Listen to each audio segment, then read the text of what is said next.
it's definitely not an alcoholic beverage. Some of you might confuse it with JB and things like that. You think people will be disappointed? Look, speaking as, you know, as sober alcoholic, I would say I'll be very disappointed. But in some ways I'm very, you know, optimistic because I'm away from the alcohol.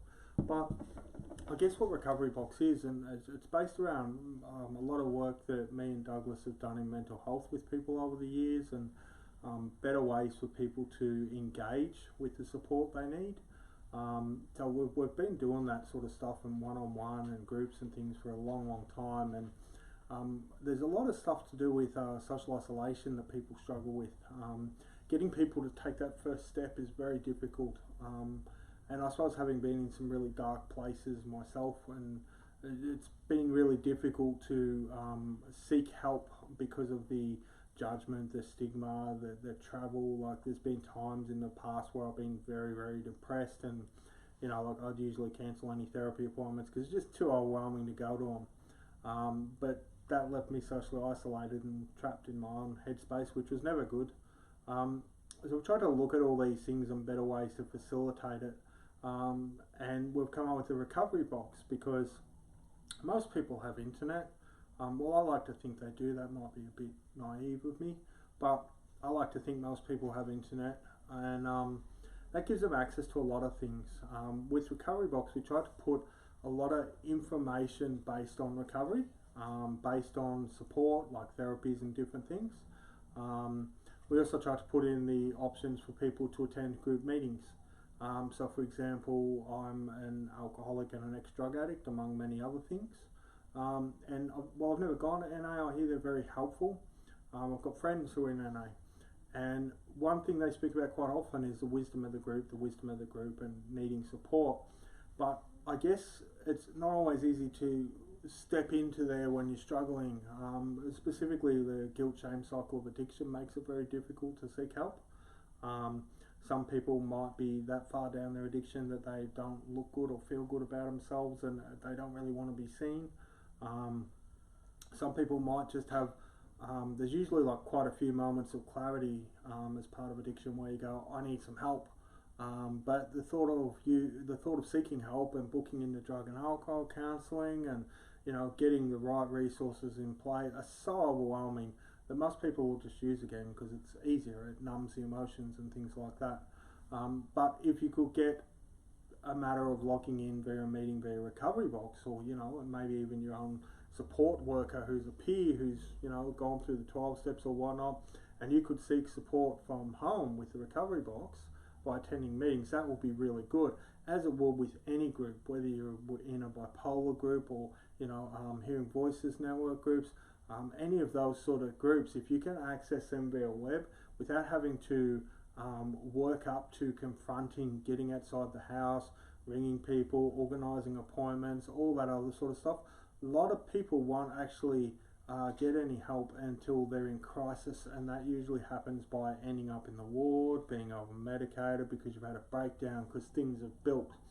I think that part of someone's recovery is to, and this happens over time usually anyway, identify signs and get the help beforehand, but that's still quite overwhelming for a lot of people. So if they could jump on the support when they needed it and not have to do all these other steps, that'll help a lot. I suppose also, like, the possibilities are endless. Live streaming conferences, we're moving towards peers and consumers taking a more active role, setting up their own groups and things, because peer support is the only way in the future. There's nothing like, you know, going through an experience with someone who's been through it telling you that it's going to be alright. It just makes a world of difference if you know someone's walked the road before. And it gives you hope that you can get through whatever you're experiencing, whatever distress you're going through. So there's the option there for people as they sort of go up through the stages and want to actually set up their own groups. There will be training there that they can actually facilitate that in relation to, I don't know, I suppose your business stuff, your resources, your ways to set it up. You can also collaborate on that, you know. It is possible right now, like, I don't know how many people are watching this, but let's just say it's more than 20. No, let's say it's more than 2,000. Let's be optimistic because that works. So there's 20 of you out there who want to actually set up a group, but you're all in different places and different states. What makes it very difficult to set up a support group? Not impossible, still accomplishable, but you could therefore quite easily set up an online support group. And you could all meet up and support each other and so on and so on and so on. There's so many different methods on recovery at the moment, so many different methods that work quite well. For example, I'm looking at going to a mindfulness group just because I've been really stressed out.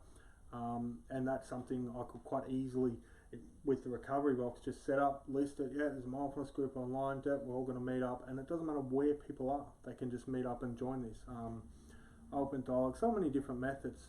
Also that people could link into things like there is, for example, my ex-fiance has a psychiatrist that she likes, but she can't see him because she lives in New South and he's in Melbourne. So that makes it very difficult to travel, but she gets on quite well with him. So what she's done is she has Skype meetings with him online, and he charges Medicare and all that sort of stuff, which I'm quite certain is legal and all that shit. It's all been organised now. So you can have meetings with people around the world, including medical professionals, because for some of us it's a bit hard to get to a psychiatrist we like, or a therapist we like, or you know, things like that. So it makes it a bit easier to facilitate all these experiences in the one place. And yeah, I mean, there's obviously endless possibilities, and it's far too many to go into in, you know, a short video, but that's good.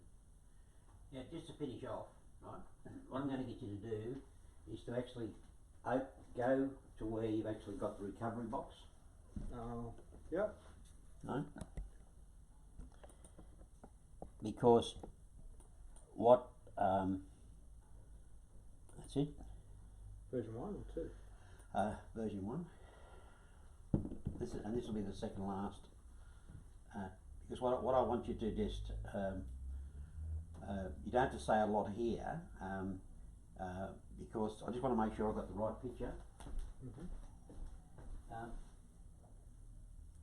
Because what I'll do is I'll pull this screen in like where it started, pull it in, so as you're talking about NA and AA, those two things will come up on the screen then. Yeah.